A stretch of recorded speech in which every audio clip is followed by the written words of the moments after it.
The question called to Ururoa Flavell. Tēnā koe, Mr. Speaker, kia ora tātou katoa. E te manatua te whare, ki te āta titiro tātou ki te kōmihana krauna o te tau 1988, ka tahi ka kite atu ko te hohunutanga o ngā kōmihana paki rehua. Mr. Speaker, the significance of commissions of inquiries was probably never understood better than with the 1988 Royal Commission on Social Policy. Nā tēnei kōmihana I para te ara I ngā tau rua te kaumātahi ko taha ake nei, nā tau e kōmihana I ki me aro ake te krauna ki ngā kaupapa o te tiriti o Waitangi.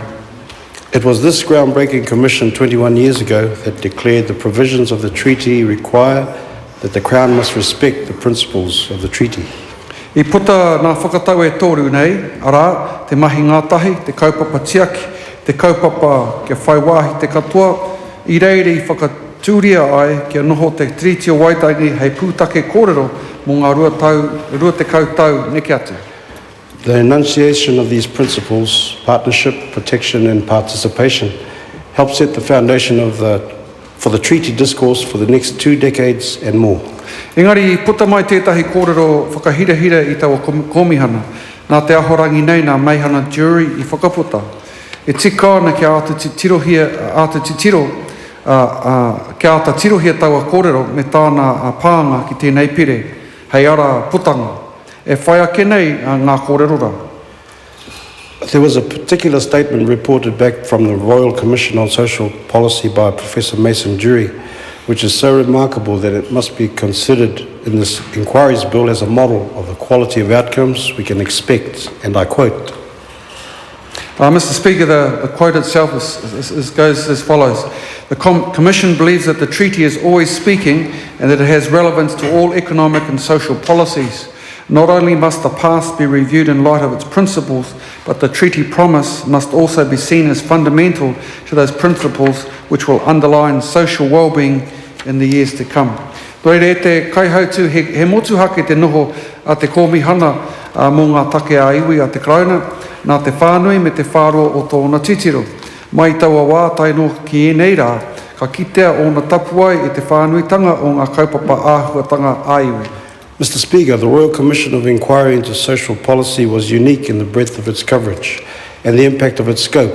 The obvious reflection of this is the fact that to this day, its conclusions remain of profound influence across the widest social policy settings. Ko te mea miharo I whakairia ai e taua kōmihana I hāngai tonu te tiriti o Waitangi ki ngā kaupapa āhuatanga āiwi ki ngā kaupapa oha anō hoki.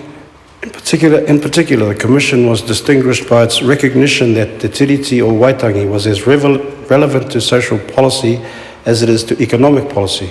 Koenei tētahi kaupapa ko whakahāri hia. Arā, ki te whakarongo ki te whānuitanga o ngā tūmanako o te Maori, kia whakakōhatutia ki runga pepa. It was also one of the biggest exercises to hear from Maori communities, to listen to the aspirations articulated by Maori and to have them documented for the record. Engari, e harai te mea he tauira motuhake taua kōmihana a krauna. Of course, the 1988 Royal Commission on Social Policy was not an isolated example. Arāno, te Royal Commission on Electoral System, I whakatūria e te krauna, nāna tonu I whakatakoto I te kōrero, kia whai Aotearoa I te MMP, I te tau tahimano iwarau waru te kaumā I te kaumātahi o Tihema, arā o Hakihea. The Royal Commission on the Electoral System, which first recommended New Zealand adopt the mixed member proportional voting system, was submitted on 11th of December 1986. No te tau rua mano mātahi I puta te pūronga te Royal Commission of Genetic Modification, me wā rātou kupu āwhina, ko tā rātou, me tūpato wā tātou rāweke haere I te whakapapa o te tangata, me āta tātari I ngā raruraru kāputa. The Royal Commission on Genetic Modification, which reported in 2001, recommended that New Zealand should proceed with caution on genetic modification, minimising and managing risks. A kamutu, e kore tae e te tangata kotahi I tēnei whare te aro kore, a ki te komihana te krauna, mo te whakahāretanga o tā maki makaurau. And of course, no one in this House can ignore the interest provoked by the Royal Commission on Auckland Governance. Mena e pōkai kahana koutou mō ngā kōrero kua whakaputaina e au, e te minenga, e te whare koutou mā me hoki pēr ki ngā whakaro ki te hīkoi i takaparawha i te 21 o haratua i tēnei tau. Ki reira ka kitea te whānui o te whakaore-oretanga o te hinengaro o te tangata whenua. If there's any doubt into what I'm saying, I'd suggest the hīkoi that took place on 25th of May, Bastien Point Day, gave a sharp steer as to whether the particular Royal Commission has generated much interest for tangata whenua. Nā runga i tērā kei te ahua noho tūmeke tonu te ngākau ki tā te aka matu a te ture me tana tono ke whakarereke, ke whakahautia te āhuatango te kōmihana paki rehua, ki taku mōhio ko tāna hihia ke whakakore i ngā kōmihana katoa. Given this background, it is rather surprising to learn that the Law Commission proposed to reform and modernise inquiries law by doing away with Royal Commissions of Inquiry. Ko tā rātau kia rua anake ngā momo paki rehua, ko tētahi he paki rehua aiwi, ko tētahi mā te kāwana, mā ngā minita, me whakakore i ngā kōmihana a te krauna me tōna momo. Their recommendation was that there should only be two types of inquiries, public and government, ministerial, and do away with the third type, royal commissions, as a distinct form of inquiry. Hoi anō, ko tā te kāwanatanga whakatau, me noho tonu te kōmihana motuhake o te krauna, nā te mea, ki tā te tari tai whenua, te tari ture o te krauna, me te ratonga tumu whakarai, me pupuri tonu, nā runga i te mea, ki tā te titiro o ngā hāpori, he painga i reira. Ko taua mea i runga kera, te tiro tangote. Against this recommendation, the government has instead decided to maintain the Royal Commission, concluding upon advice from the Department of Internal Affairs, Crown Law and Cabinet Office that they should be retained as they are perceived by the public as having added gravitas. Aha koi whakakoringia taua tono kei te aro tēnei pire ki ētahi ake o ngā whakataunga a te aka matua o te ture. Notwithstanding the rejection of this key recommendation, the Inquiries Bill does respond to most of the other important findings from the Law Commission. I kite e rātau ko te pūtake o tēnei pire, te ture o te tau tahimano iwarau mā waru, he hanga tawhito, he rangirua, karekau he hua oroto, he rahirawa te utu, ka kūtia ngā mahi a ngā kōmihana paki rehua. The Commission found that the very foundations of this bill, the 1908 Act, was in itself antiquated, confusing, and brought unnecessary and costly constraints to the process of inquiries. Nā, ko te ahua nei, ko ngā kōmihana a kāwana nei, aha kua ka oti wawe, he ngā wari te utu, ko te raruraru ke karekau he mea tiaki i ngā tangata ka tū ki mua o te kōmihana. Ka re pēr rātau e mārama i ngā tikanga, me ngā whainga arotake ki te Official Information Act rānei, me te pānga ki a rātau. Taua mea nōra i runga. Against this recommendation, E hara, i mua, ta wharangi i tuawhetu. it also considered the ministerial inquiries, which they are often quick and cost-effective, have little protection in place for those taking part, or even in understanding how processes such as judicial review or the Official Information Act applies to them. Nō reira, anei te pire hou, hei āwhinu. And so now we have this new bill to make the difference. Ka tautoko te Pāti Maori te tono mō ngā kaupapa papai, kua āta whakarohia. The Maori Party supports the commitment to what seem to be common sense improvements. E whakaro pai tonu, ka tāia e ngā tari kāwana, a te āwhina, a pūtea, i ngā tāngata kei te hiahia, ki te tū ki mua i ngā kōmihana paki rehua. It makes good sense that relevant departments can grant legal assistance funding for specified persons to appear before an inquiry. Ka tika hoki kia tū motuhake ngā mema, kia ōri te tā rātou whakawā i tēnā. It is a thoroughly sensible expectation that members must act independently, impartially and fairly. He whakaro pai tērā, ko whakatakotohia ara me whai te komihana pakirehua I tōna ake ara, engari me whai I te ture. Tua waru I runga ake. And it is a good idea that unless there's a particular terms of reference, that an inquiry can be conducted as an inquiry sees fit, as long as it complies with rules of natural justice.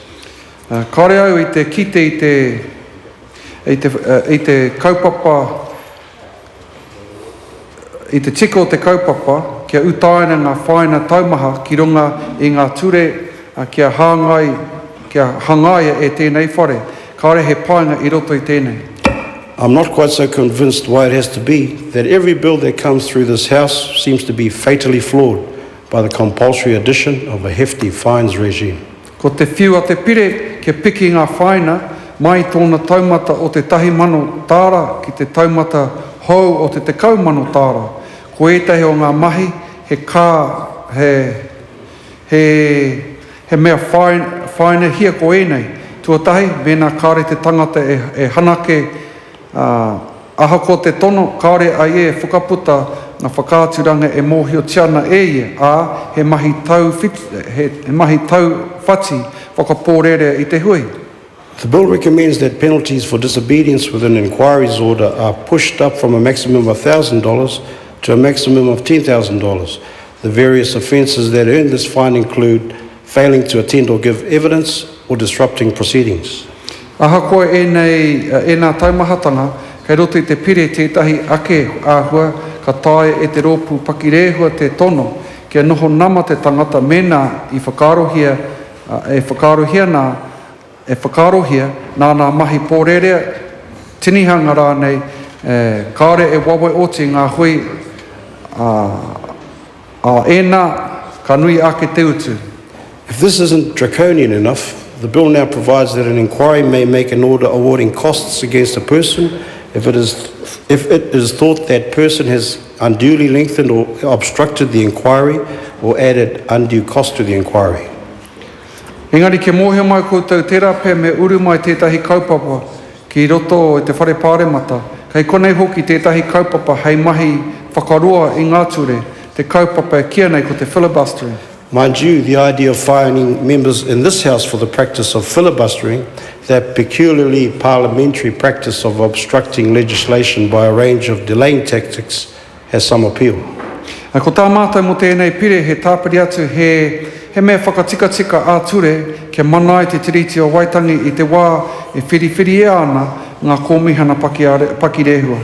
During the passage of this bill, we intend to support the intention to modernise and reform inquiries law by tabling an amendment which will require all inquiries to recognise the Treaty of Waitangi in their deliberations. Anei e tahi whakaro hei tirohanga kia whai mana te Treaty o Waitangi. Some of the considerations that might be reviewed in establishing a treaty framework could be kia whai mana ngā rōpū Maori I runga I tā rātou motuhaketanga, kau e tatari kia tukuna te tono ki te tangata kotahi.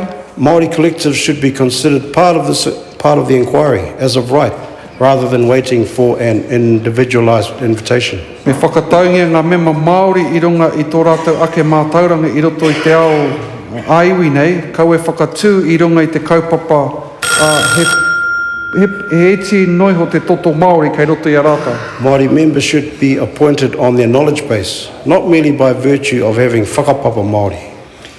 Me te tiro anō nā whakataunga I raro I ngā tikanga I ngā kaupapa o te tiriti. The findings of the inquiry should be reviewed from a treaty perspective.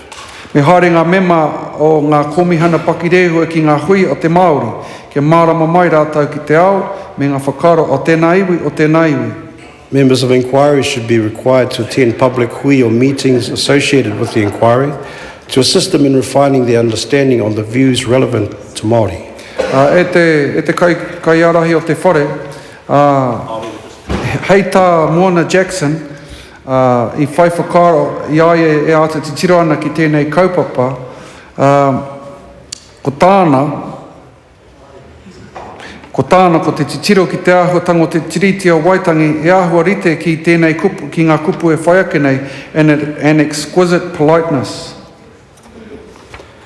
In his paper reflecting on the Royal Commission on Genetic Modification, renowned Maori academic and lawyer Moana Jackson described the way in which the Commission responded to Maori views as the redefining of the Treaty of Waitangi as akin to, quote, an exquisite politeness.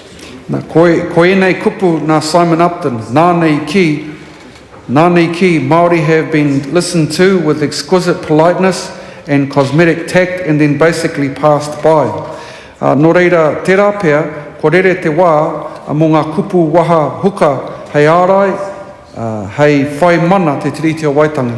Well, perhaps it's the time for politeness, exquisite, cosmic or otherwise, when it comes to protecting and honouring te tiriti o Waitangi, has run its course.